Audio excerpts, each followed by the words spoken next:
Srintil merupakan bocah yang berusia 11 tahun yang berprofesi sebagai ronggeng. Srintil dianggap keturunan Ki Seca Manggala yang diyakini dapat mengembalikan citra pedukuhan.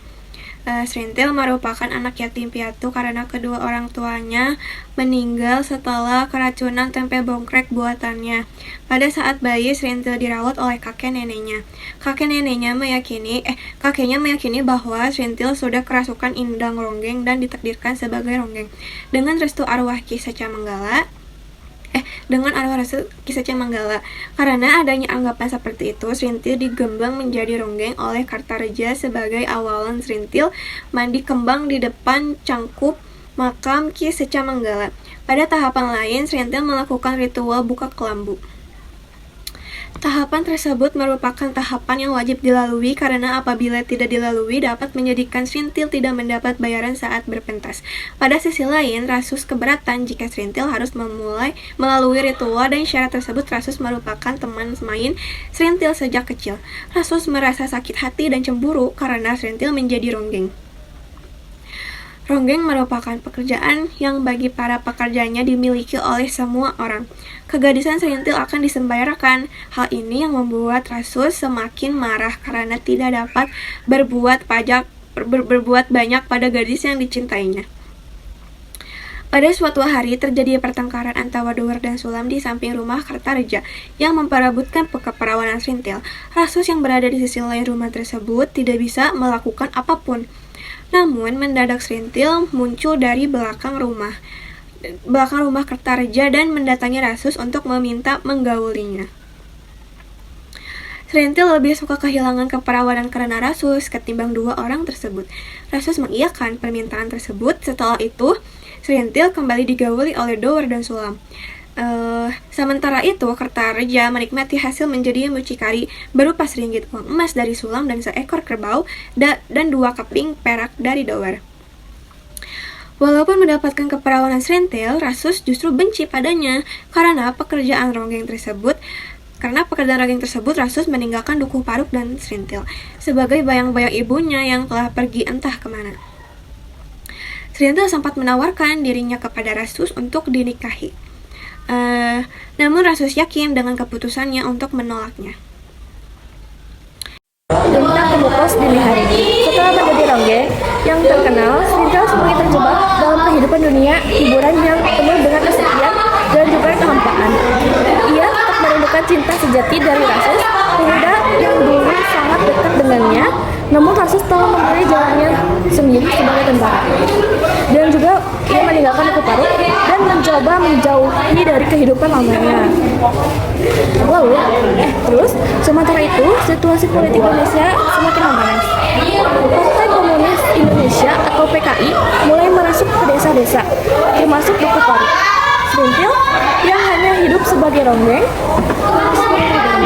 tersesat dalam pusaran politik tanpa sepenuhnya memahami konsekuensinya. Ia dimanfaatkan oleh kelompok tertentu sebagai alat propaganda karena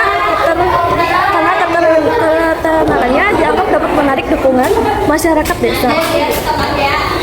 Rasus yang bertugas di militer melihat perubahan di Dukuh Paruk dengan perasaan khawatir, dan juga ia merasa pertentangan antara tugasnya sebagai tentara yang harus menjaga keamanan dan juga keamanan negara dan perasaan cintanya kepada Srintil. Namun cinta mereka semakin sulit terwujudkan karena perbedaan jalan hidup yang berbeda atau yang semakin lebar. Lalu, puncak konflik terjadi ketika gerakan politik yang mendukung komunisme mulai diberangus oleh pemerintah. Dukuh Paruk menjadi sasaran pembersihan dan Srintil yang dianggap berhubungan dengan kelompok itu mengalami penderitaan.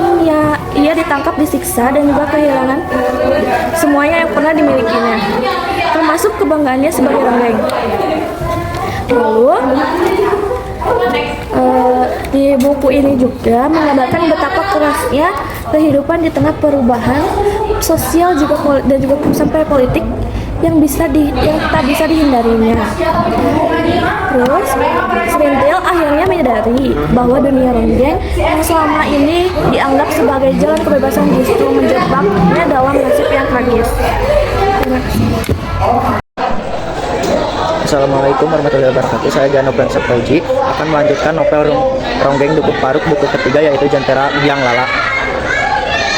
Dukuh Paruk menjadi tempat yang sangat memprihatinkan setelah terjadinya bencana besar, yaitu kebakaran rumah penduduk akibat kisruh 1965 seperti tempe bongkrek yang banyak merenggut jiwa Dukuh Paruk. Kini tanpa Serintil dan tanpa pemimpin, orang yang selama ini menjadi panutan di Dukuh Paruk harus dipenjara. Beberapa kemudian Sakarya, Kertareja, dan lainnya dibebaskan, tetapi mereka pulang tanpa Serintil dan orang-orang Dukuh Paruk tidak ada yang menanyakan kemana Serintil. Dukuh Paruk yang miskin didatangi seseorang pemuda yang gagah dan berseragam, yaitu Rasus. Orang-orang Dukuh Paruk ternyata masih trauma apabila ada orang yang berseragam datang, tetapi yang membuat hati mereka tersenyum lagi adalah Rasus yang masih mau peduli dengan tempat kelahirannya. Datangnya kali ini untuk menjenguk neneknya yang kritis. Tidak lama kemudian nenek Rasus meninggal dunia dan Rasus harus kembali menjalankan tugasnya sebelum pergi Jakaria meminta bantuan Rasus untuk membebaskan Serintil. Tidak lama kemudian Serintil kembali pulang ke Dukuh Paruk dalam keadaan lemas, tidak berdaya. Walaupun sudah keluar dari tahanan, Serintil masih tetap harus melapor ke tempat di mana ia ditahan. Serintil mulai bisa tersenyum ketika melihat God dan anak tampil. Serintil memutuskan mengasuh Goder.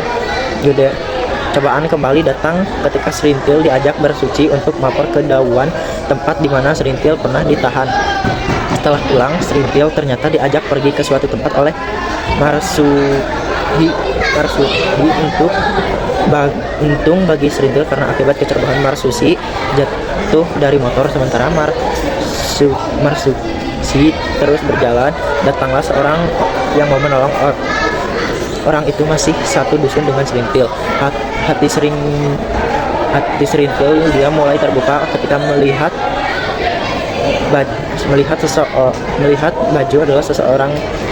seseorang pekerja proyek membangun irigasi. Serintil ternyata menuruti kepada laki-laki itu. Ia sangat berharap menjadi ibu rumah tangga dapat mewujudkan bersama. Baju Serintil mengenal sebagai pribadi yang baik. Serintil yang yakin bahwa ada orang yang akan merubah hidupnya harus kembali merasakan kekecewaan,